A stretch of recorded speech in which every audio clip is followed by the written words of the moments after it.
আমরা লম্ববৃত্তাকার শঙ্কু বা রাইট সার্কুলার কোণ এই অধ্যায়টি নিয়ে আলোচনা করছি। সো এর আগের লেকচারে আমরা লম্ববৃত্তাকার শঙ্কুর যে প্রাথমিক ধারণা অর্থাৎ আমাদের লম্ববৃত্তাকার শঙ্কুর যে বিভিন্ন অংশগুলি রয়েছে সেই সকল বিভিন্ন অংশ নিয়ে আলোচনা করেছি। আজকের লেকচারে আমরা লম্ববৃত্তাকার শঙ্কুর বক্রতলের ক্ষেত্রফল নিয়ে আলোচনা করব। সো দেখো আমাদের লম্ববৃত্তাকার শঙ্কুর বক্রতলের ক্ষেত্রফল বা পার্শ্বতলের ক্ষেত্রফল। সো আগের লেকচারে আমরা দেখেছি এটা হলো আমাদের লম্ববৃত্তাকার শঙ্কুর চিত্র এবং এই যে লম্ববৃত্তাকার শঙ্কু রয়েছে সেই লম্ববৃত্তাকার শঙ্কুর ভূমি হচ্ছে আমাদের নিচেরটা এবং এই ভূমির ব্যাসার্ধ দৈর্ঘ্য আমরা r ধরে নিচ্ছি। এটাকে বলা হয় লম্ববৃত্তাকার চোঙের উচ্চতা, এটা h এবং এই যে আমাদের বাঁকা অংশ রয়েছে যেটা আমাদের সমকোণী ত্রিভুজের অতিভুজ, সেই অতিভুজ এটাকে আমাদের l বলা হচ্ছে এবং এই l হলো আমাদের লম্ববৃত্তাকার শঙ্কুর তির্যক উচ্চতা। তাহলে প্রথমে ধরে নাও যে ধরি লম্ববৃত্তাকার শঙ্কুর ভূমির ব্যাসার্ধ সমান r একক,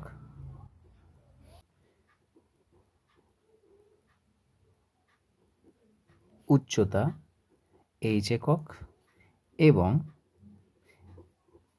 তির্যক উচ্চতা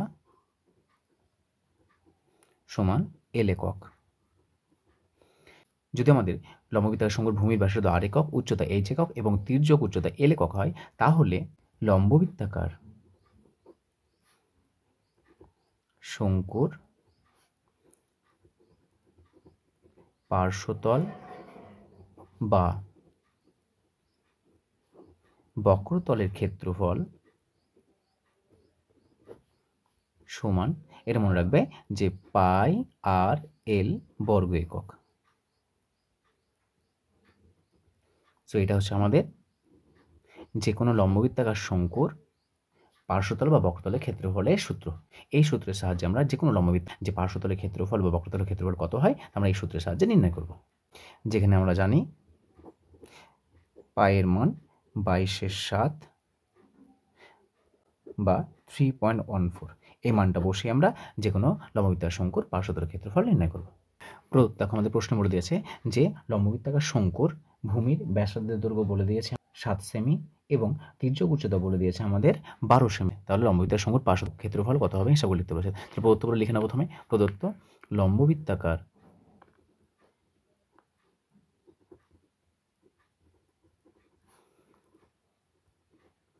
শঙ্কুর ভূমির ব্যাসার্ধ r সমান 7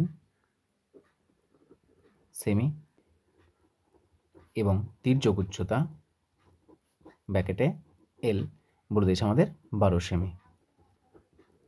তাহলে অতএব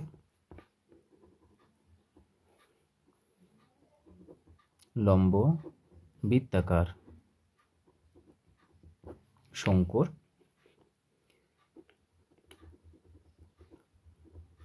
পার্শ্বতল বা বক্রতলের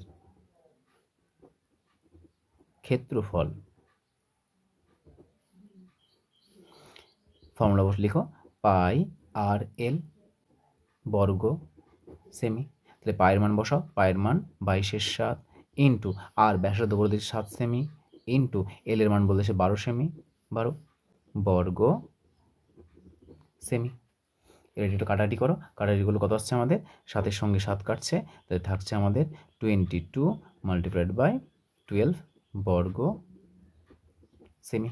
তাহলে 22-এর সঙ্গে 12কে মাল্টিপ্লাই করে নাও, 22 12, এটা হচ্ছে আমাদের 2 4 4 6, এটা হচ্ছে আমাদের 4 6 2, তাহলে 264 বর্গ সেমি, 264 বর্গ সেমি। তাহলে আমাদের যে লম্ববৃত্তাকার শঙ্কুর ব্যাসার্ধের দৈর্ঘ্য 7 সেমি এবং তির্যক উচ্চতা 12 সেমি, তার লম্ববৃত্তাকার শঙ্কুর পার্শ্বতল বা বক্রতলের ক্ষেত্রফল কত পেলাম 264 বর্গ সেমি। তাই শুধুমাত্র যে সূত্র রয়েছে সেই সূত্রের সাহায্যে আমরা যে কোনো লম্ববৃত্তাকার শঙ্কুর পার্শ্বতলের ক্ষেত্রফল আমরা নির্ণয় করতে পারি। তাহলে বক্রতল বা পার্শ্বতলের ক্ষেত্রফল পাই আর এল, এই যে সূত্র রয়েছে যেখানে আর ভূমির ব্যাসার্ধের দৈর্ঘ্য এবং এল হচ্ছে আমাদের তির্যক উচ্চতা, এই সূত্রটা শুধু মনে রাখবে।